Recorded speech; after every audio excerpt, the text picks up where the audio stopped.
Jemi rikthyer në studio dhe ashtu sikur se thash pak më parë do të flasim për Panairin Shqipëria Punon Tokën. Është ndryshuar data, është në datë 16 edhe 17, sepse fundjavën e kaluar kishte reshëshiu, ndërsa të paktën parashikimi deri tani flet për një kohë dhe një motë më të qëndrueshëm në këto dy data. Me mua në studio është bashkuar Alket Braho, këshilltar për mediat në Ministrinë e Bujqësisë. Përshëndetje dhe mirëmëngjes. Shumë kënaqësi Alket që je këtë mëngjes me mua në 7:05. Çfarë është Panairi Shqipëria Punon Tokën? Panairi Shqipëria Punon Tokën është eventi, do të thoja, më i rëndësishëm për bujqësinë dhe për zhvillimin rural në Shqipëri.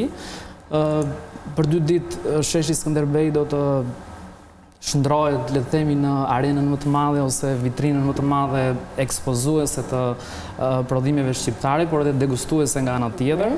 Ajo pjesë e Shqipërisë që punon tokën dhe prodhon sigurisht për tregun vendas, por edhe për tregun e huaj, do të vinë në kryeqytet për të ekspozuar të gjitha prodhimet e tyre. Panairi Shqipëria Punon Tokën është pa diskutim edhe një, le të themi, një mundësi e shkëlqyer komunikimi mes fermerëve për të ndarë, si thua, eksperiencat e tyre, historitë e suksesit, vizionin se si bujqësia dhe zhvillimi rural mund të bëhen më mirë, por edhe problematika të ndryshme. Ky është edicioni i tretë. Çfarë ndryshon në edicionin e tretë të Shqipëria Punon Tokën?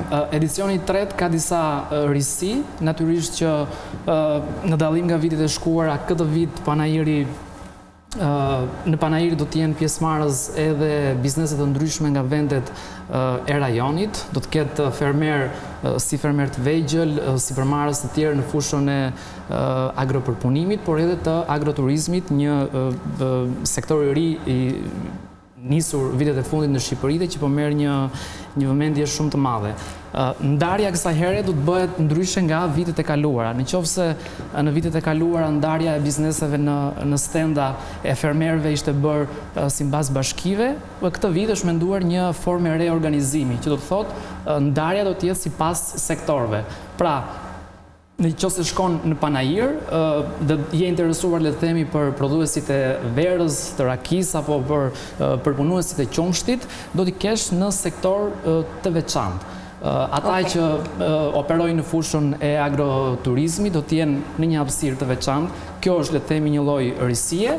Nga ana tjetër, siç e thash edhe më herët, janë edhe shumë biznese të tjera që vinë nga vendet e rajonit, kryesisht nga Maqedonia, nga Kosova, edhe nga Italia kemi që kanë konfirmuar pjesëmarrjen, dhe kjo është një mundësi shumë e mirë komunikimi mes këtyre sipërmarrësve, andej dhe këtej kufirit, për të vendosur pse jo ura të reja bashkëpunimi, apo edhe për të shkëmbyer përvojat e tyre. Nuk e shikoj se edhe një lloj konkurrence?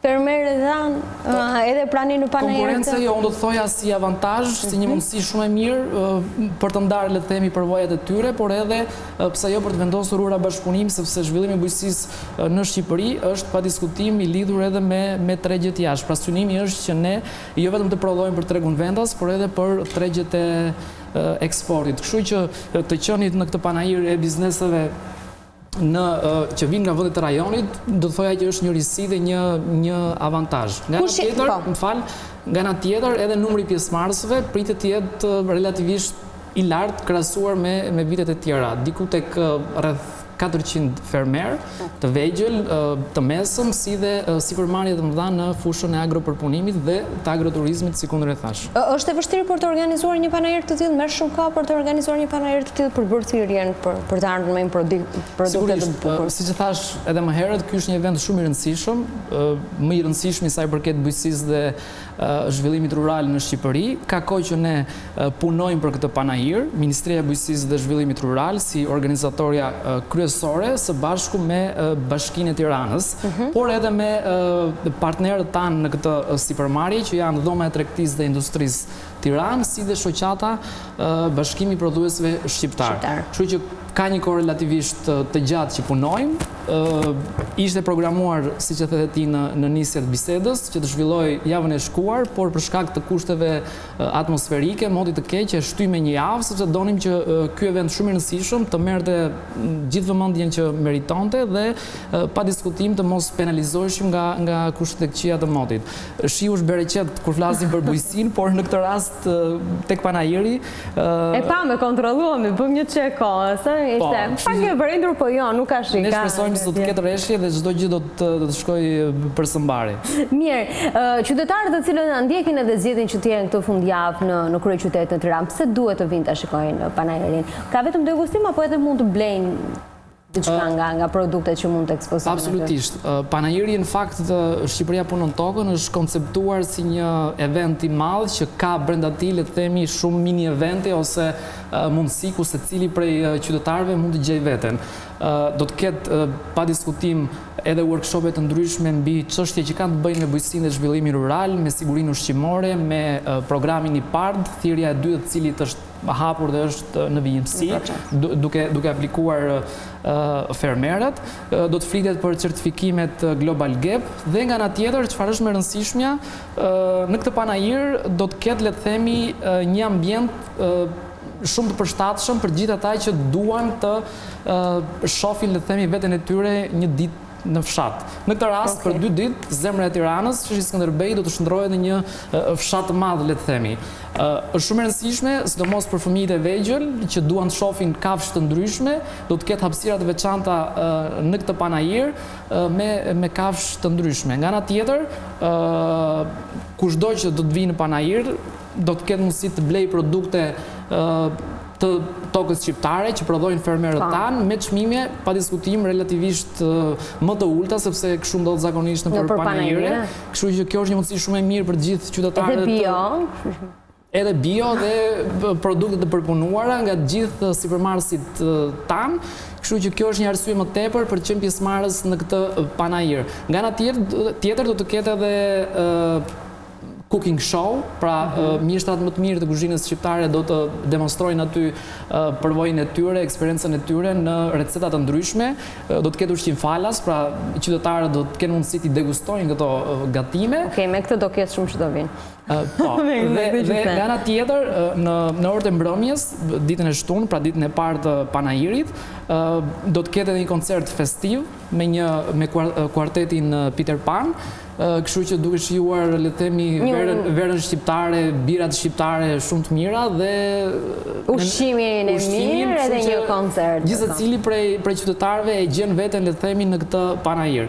Nga ana tjetër, Tirana ditë është e sigurt që ka për të qenë plot, sepse kemi dhe ndeshjen e kombëtarës, kështu që para ditën dhe gjithë ditën mirë është ta kalojmë ke sheshi Skënderbej, ke Panairi dhe më pas të mbrëmje bashkojmë të gjithë për të parë edhe ndeshjen. Edhe ndeshjen me Francën. Mirë. Ndërkohë që organizohet ky Panair dhe ju keni qenë shumë të angazhuar, javën e kaluar kemi parë një protestë. Kanë qenë jo të pakta protestat në pak kohë të fundit, por përpara ministrisë një protestë të fermerëve. Çfarë po ndodh me ta?